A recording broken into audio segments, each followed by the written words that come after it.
அனைத்து நல்லுள்ளங்களுக்கும் வணக்கம். நான் உங்கள் ரவிக்குமார். தொடர்ந்து நம்ம அடுத்தடுத்து அப்டேட் பார்த்துட்டு இருக்கோம். பட் இன்றைய சிறப்பு என்னென்னா 150வது அப்டேட். 150வது அப்டேட்டை நம்ம பார்க்க போகிறோம். அதில் மிக முக்கியமாக இந்தியானுடைய 2 கப்பலை சிறைப்பிடிச்சிட்டாங்கன்ற ஒரு குற்றச்சாட்டு ஈரான் தரப்பில் என்ன சொல்கிறாங்க. அது இல்லாமல் அடுத்தடுத்த கப்பல்கள் மீது தாக்குதல் பதற்றத்தை மேலும் அதிகரித்திருக்கிறது. ஆனால் ட்ரம்ப் அவர்கள் திடீர்னு வர வெள்ளிக்கிழமை ரொம்ப நிறைந்த நாள், அந்த நிறைந்த நல்ல நாளில் ராகு கேது ஒன்றா வரும்போது பேச்சுவார்த்தை வைத்துக்கலான்றாங்க. அதுக்கு ஈரான் தரப்பில் என்ன சொல்லியிருக்காங்க, லெபனான் நடந்த சம்பவம், திடீர்னு ஈராக்கில் இருக்கக்கூடிய முக்கிய நிலைகள் மீது ஐஆர்ஜிசி ட்ரோன் தாக்கல் நிகழ்த்தியிருக்காங்க. அதில் பாகிஸ்தானுடைய நிலைகள் அப்படின்ற மாதிரி சொல்கிறாங்க. இது மாதிரி நிறைய அதிரி புதிரி சம்பவங்களும் பல கிடுக்குப்பிடி கேள்விகளுக்கும் விடையளிக்கக்கூடிய இன்றைய பதிவுகளாக இருக்க போகிறது. ஸோ நீங்கள் பயங்கர பிஸி ஷெடியூல் இருப்பீங்க. நீங்கள் தமிழக தேர்தல் நிலவரம் கொஞ்சம் ரொம்ப சூடாக போயிட்டு இருக்கிறதுனால வாக்காளர் பெருமக்களே கொஞ்சம் சற்று நேரம் ஒதுக்குனீங்கன்னா கொஞ்சம் முழுமையான தகவலை அப்படியே ஒரு டூர் போயிட்டு வந்துடலாம். ஃபஸ்ட்டு நம்ம நேரம் எங்கே தெரியுமா போய் குதிக்க போகிறோம், கடல்லே குதிக்க போகிறோம். ஸ்டேட் ஆஃப் ஹார்மஸ் காரில் குதிச்சுட்டு மற்ற வேலையை நம்ம பார்க்க போகலாம். வாங்க நண்பர்களே. ஸோ வாக்காளர் பெருமக்களே, வீடியோக்குள்ள போகிறதுக்கு முன்பு நீங்கள் நம்ம சேனலை சப்ஸ்கிரைப் பண்ணலாம். சப்ஸ்கிரைப் பண்ணிவிட்டாங்க, மறக்காம பெல் பட்டனை கிளிக் பண்ணி ஆல் ஆப்ஷன்ஸ் கொடுங்க. வீடியோ கொடுக்கலாம்.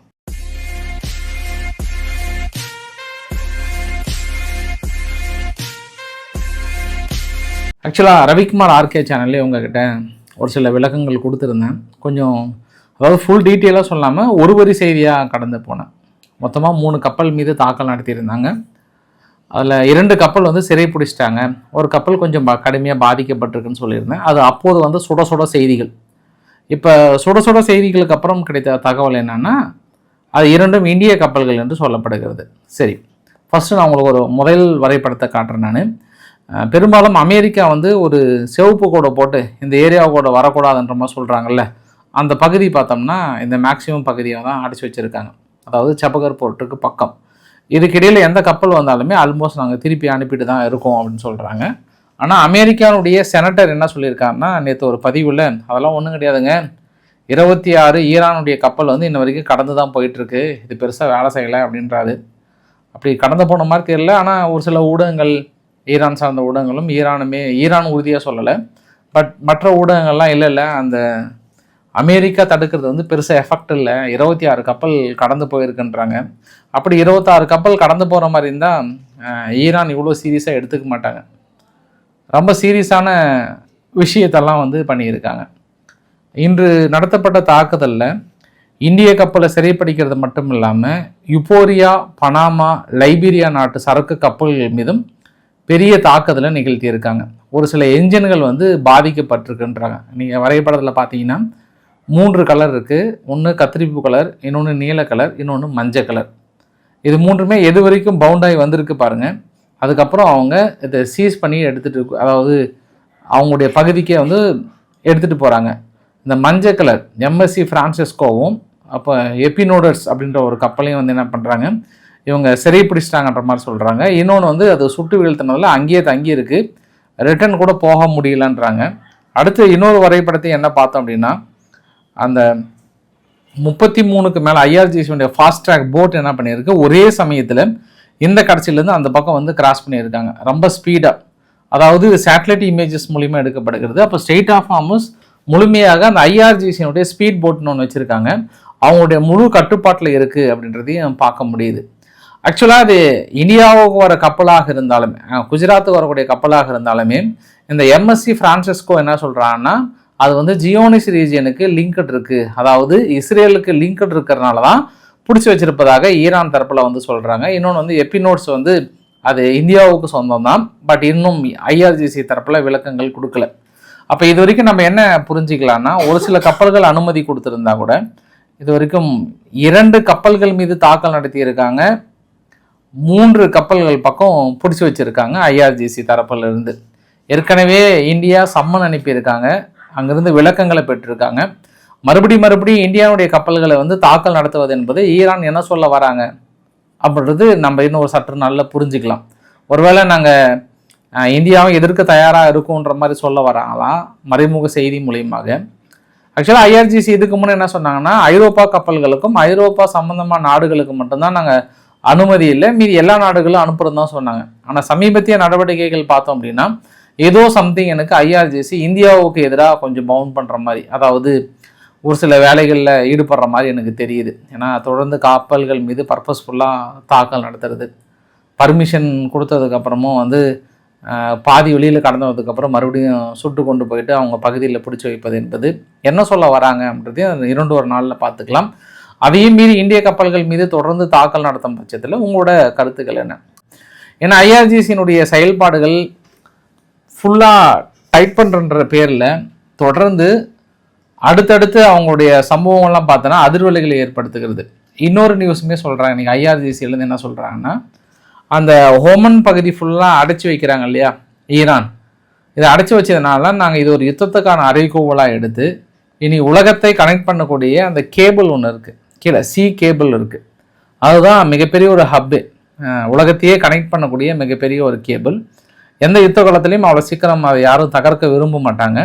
பட் இன்றைக்கி ஐஆர்ஜிசி வெளிப்படையாகவே சொல்லிட்டாங்க, இன்னொரு கொஞ்ச நாள் போச்சுன்னா கண்டிப்பாக நாங்கள் கேபிள் லைனை கட் பண்ண தான் போகிறோம் அப்படின்னு. ஏற்கனவே வார்னிங் கொடுத்தாங்க, பட் இந்த தடவை வெளிப்படையாகவே ஒரு வார்னிங் கொடுக்க முடியுறதை பார்க்க முடியுது. அப்போ ஏற்கனவே ட்ரம்ப் அவர்கள் இந்த பேச்சுவார்த்தைக்கு வரப்போகிறோம் அப்படி இப்படின்னு சொல்கிறதுனால இதோ க்ரூட் ஆயில் கொஞ்சம் குறைஞ்ச மாதிரி இருந்தது. பட் இப்போ $100 பக்கம் வந்துடுச்சு, மறுபடியும் க்ரூட் ஆயில் வந்து $100 பக்கம் வந்துடுச்சு.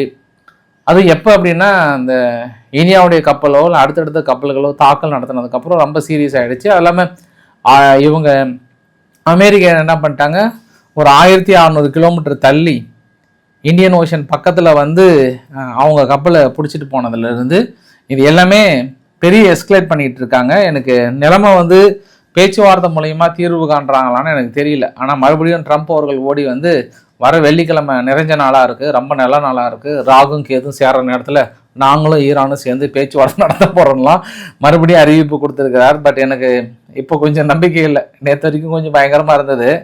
இவரோட அறிவிப்பு எல்லாமே வந்து மணிப்புலேட் பண்ணுறாரு, ஷேர் மார்க்கெட்டை மணிப்புலேட் பண்ணுறதுக்காக தான் அப்படி பண்ணுறாரு. பட் கிரவுண்ட் ரியாலிட்டி வேறு மாதிரி இருக்குது.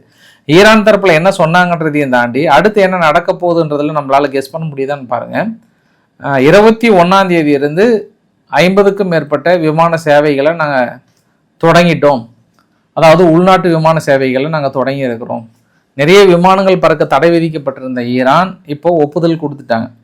அந்த ஒப்புதல் கொடுத்ததுனால இன்னும் ஈரானில் தங்கி இருக்கக்கூடிய அமெரிக்கானுடைய பிரஜைகளே நீங்கள் எவ்வளோ சீக்கிரம் உங்களால் முடியுமோ அர்மீனியா, அசர்பைஜான், துருக்கி, துர்க்மெனிஸ்தான் வழியாக நீங்கள் வந்துடுங்க. சப்போஸ் அவங்க உங்களை ட்ராவல் பண்ண அனுமதிக்க மாட்டாங்க, நீங்கள் அமெரிக்கர்கள் தெரிஞ்சால் உங்ககிட்ட டியூவல் சிட்டிசன்ஷிப் இருக்கும், அதை வந்து நீங்கள் ஈரானுடைய சிட்டிசன்ஷிப்பை காட்டி வெளியே வாங்க, எல்லாம் உங்களையே அவங்க பிணைய கைதிகளாக பிடித்து வைப்பாங்க. எவ்வளோ சீக்கிரம் உங்களால் வெளியே வர முடியுமோ வெளியே வாங்க. அதுலேயும் வந்து என்ன பண்ணிட்டாங்கன்னா ஒரு 3 ரெஸ்ட்ரிக்ஷன் கொடுத்துட்டாங்க. நீங்கள் எக்காரணத்தை கொண்டும் நீங்கள் வெளியே வரன்ற பேரில் ஆப்கானிஸ்தானுக்கோ ஈராக்குக்கோ இல்லை பாகிஸ்தான் ஈரானுடைய பார்டர் பகுதிக்கோ நீங்கள் போயிடாதீங்க. கண்டிப்பாக உங்களை வந்து ஈரான் கவர்மெண்ட் தடுக்க முயற்சிக்கும். அதையெல்லாம் மீறி நீங்கள் ஈரானுடைய சிட்டிசன் காட்டி எந்த அளவுக்கு உங்களால் வெளியேற முடியுமோ வெளியேறி விடுங்கள், அது சால சிறந்தது அப்படின்ற ஒரு எச்சரிக்கை. இது வந்து ஒரு அதிகபட்ச எச்சரிக்கையாக நம்ம பார்க்கலாம். நம்ம இன்னும் இருக்கக்கூடிய மக்களை எவ்வளோ சீக்கிரம் வெளியேற்ற முடியுமோ வெளியேற்றுங்கன்றதையும் பார்க்க முடிஞ்சுது. ஆனால் நம்ம இன்னொரு ஆங்கிள்லையும் பார்க்கலாம். இப்போ யுத்தம் கிட்டத்தட்ட முடிவு வர மாதிரி இருக்குது. சீனாவை கூட இப்போ அடுத்த ஃபஸ்ட் வீக் போகிற மாதிரி இருந்தது. ஏன்னா திடீர்னு இன்னைக்கு காலையில் அமெரிக்கா என்ன பண்ணிட்டாங்க, ரிவ்யூ பண்ணுறாங்க சீனாவுக்கு போகலாமா நின்றலாமான்ட்டு. ஏன்னா முதல் கப்பல் ஒன்று பிடிச்சாங்க ஒரு 2 நாளைக்கு முன்பு, டவுசா அப்படின்ற ஒரு கப்பல் பிடிச்சாங்கல்ல, அது பாலஸ்டிக் ஏவுகணைகளுக்கு தேவையான மிக முக்கியமான கெமிக்கல். ஏன்னா அங்கே பெட்ரோ கெமிக்கல் நிலையங்கள்லாம் அடிச்சிட்டாங்க.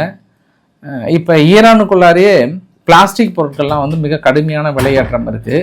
அதனால் இது என்ன பண்ணுறாங்க, இங்கே சீனா கிட்டேருந்து இறக்குமதி பண்ணுறாங்க. அப்படி இறக்குமதி சமயத்தில் இவங்க பிளாஸ்டிக் மிசைல்ஸ் தான் சொல்லிட்டு இவங்க வந்து பிடிச்சிட்டாங்க. ஃபுல்லாக பிடிச்சதில் இது பெரிய எங்களுக்கு சீனா எங்ககிட்ட பொய் சொல்லிட்டாங்க, துரோகம் பண்ணுறாங்க அப்படின்றதுனால நாங்கள் சீனா கிட்ட பேச்சுவார்த்தை நடத்தலாமா இல்லையான்ற மாதிரி ரிவ்யூ பண்ணியிருக்காங்க. இது 2 நாடுகளுக்கான உரசல் இன்னும் கொஞ்சம் அதிகமாக அதை பார்க்க முடியுது.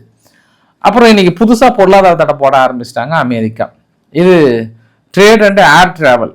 இப்போ புதுசாக விமான நிலையங்கள்லாம் ஓப்பன் பண்ண ஆரம்பிச்சிட்டாங்கல்ல, வேறு நாட்டு விமானங்கள் ஏதாவது போகிற மாதிரி இருந்தால் அதுக்குமே வந்து பேன் பண்ண ஆரம்பிச்சிட்டாங்க. ஸோ பொருளாதார தடைகளை பெரிய அளவுக்கு இருக்கிறாங்க.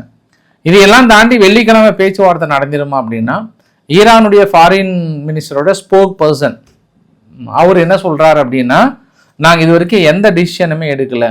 ஏன்னா அமெரிக்கா மீது இருக்கக்கூடிய நம்பிக்கை எங்களுக்கு டோட்டலாக போயிடுச்சு. ஆனால் தொடர்ந்து அவங்க வந்து கன்ஃபியூஸ் பண்ணிகிட்டே இருக்கிறாங்க, இன்க்ளூடிங் பாகிஸ்தானை சேர்த்து தான் சொல்கிறாங்க. தொடர்ந்து அவங்க எந்த கேரண்டி அடிப்படையில் நாங்கள் பேச்சுவார்த்தைக்கு வரோன்னு சொல்கிறாங்கன்னு தெரியல. நாங்கள் வெளிப்படையாகவே சொல்லிட்டோம், வரலன்றதை சொல்லிட்டோம். ஆனால் பாகிஸ்தான் எப்படி கன்வே பண்ணுறாங்கன்னு தெரியல. தொடர்ந்து சீஸ்பயர் வைலேட் அப்படின்றது வந்து எங்களால் ஏற்றுக்கொள்ள முடியல. ஒரு கப்பலை அட்டாக் பண்ணி அதில் இருக்கக்கூடிய பிணைய கைதிகளை கூட அதில் இருக்கக்கூடிய மாலுமியை கூட பிணைய கைதிகளை வச்சுக்கிட்டாங்க. இன்னொன்று எங்கெங்கேயோ போய் நடத்துகிறாங்க. அதெல்லாம் பொருளாதார தடையை தீவிரப்படுத்துகிறாங்க. ஒரு பேச்சுவார்த்தைக்கு உகந்த செயல் என்பது கொஞ்சம் தளர்த்தா தான் நாங்களும் வர முடியும்.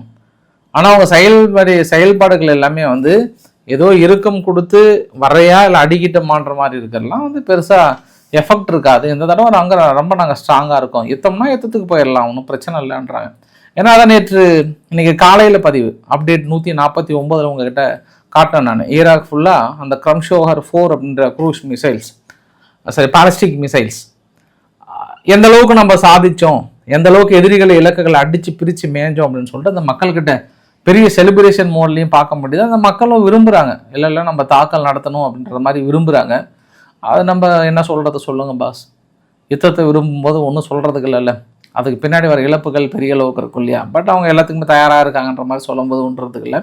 ஆனால் தொடர்ந்து ஒரு நபரை வந்து வெயிட் பண்ணுறாங்க. யாருன்னா முஸ்தபா காமேனி அவர்கள். முஸ்தபா காமேனி அவர்கள் பயங்கரமாக எதிர்பார்க்குறாங்க, இன்னுமே பப்ளிக் மத்தியில் தோணல.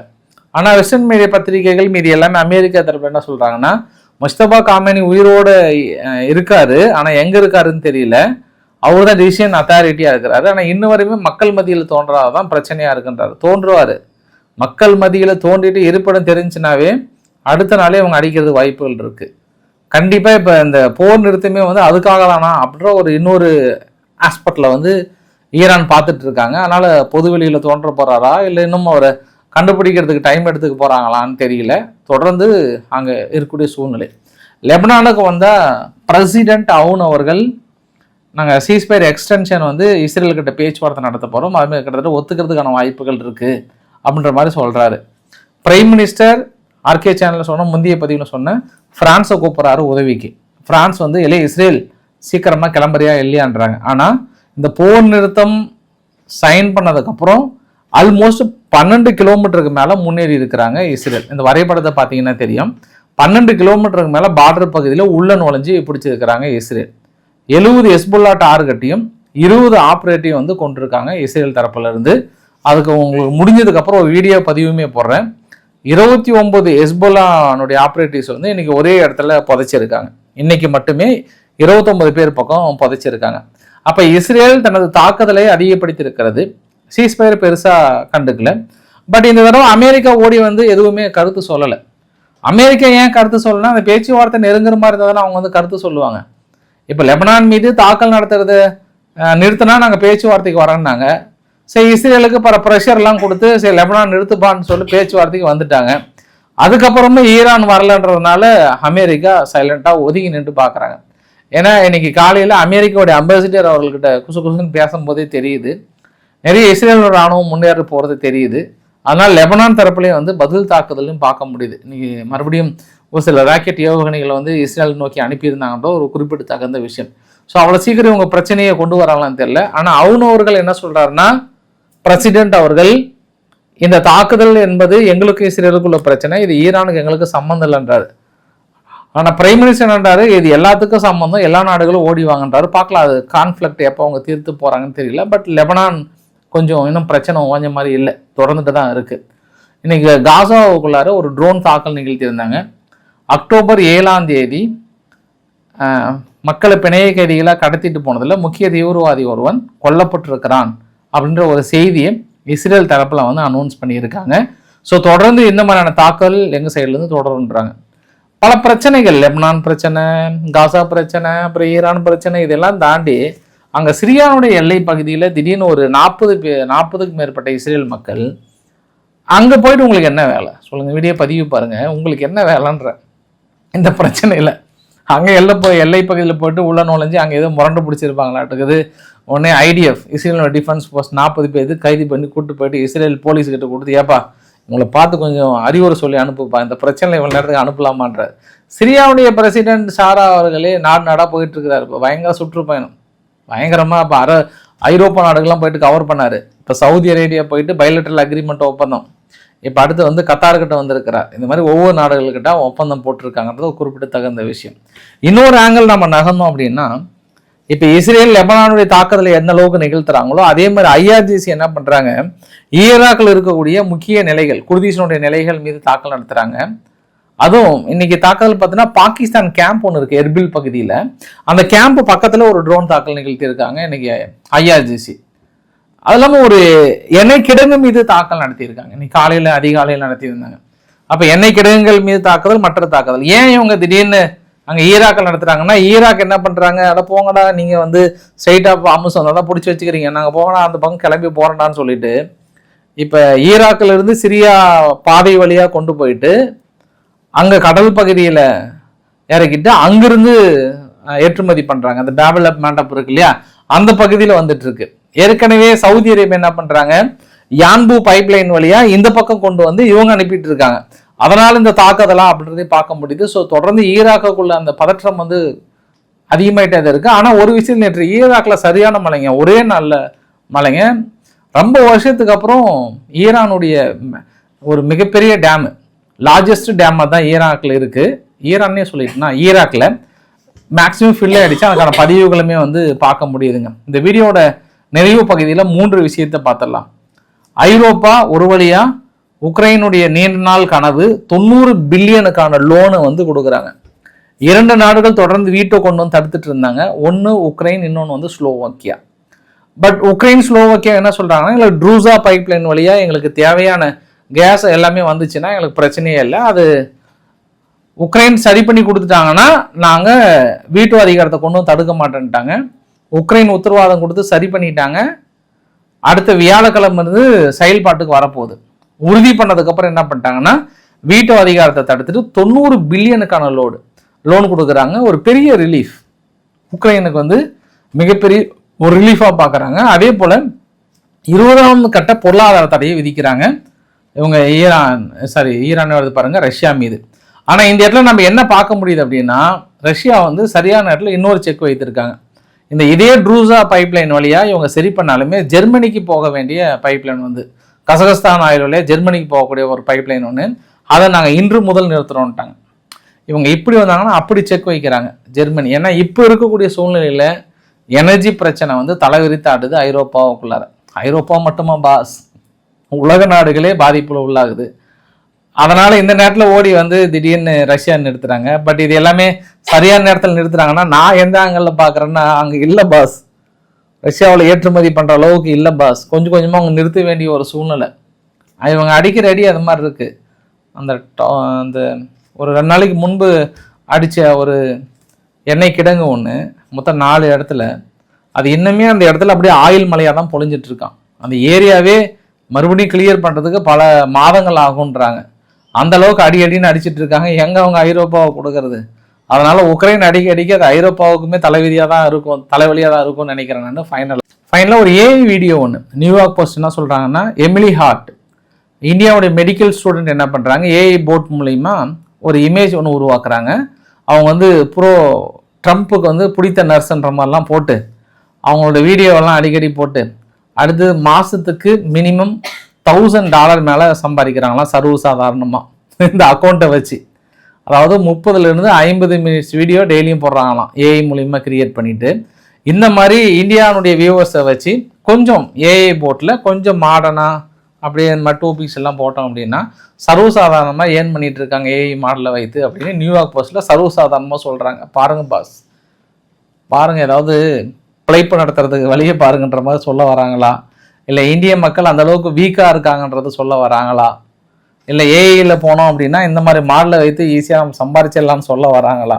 ஏற்கனவே இன்ஸ்டாகிராம் நிறைய இன்ஃப்ளூயன்சர்லாம் இப்படி தான் சுற்றிட்டு இருக்காங்க, அரைக்குறை உடையில் போட்டு இங்கே இருக்கக்கூடிய மக்களை வந்து கெடுத்துட்டு இருக்காங்க. இதில் ஏஐ வந்து என்ன பாடுபடுத்த போதோ தெரியல இந்திய மக்களை.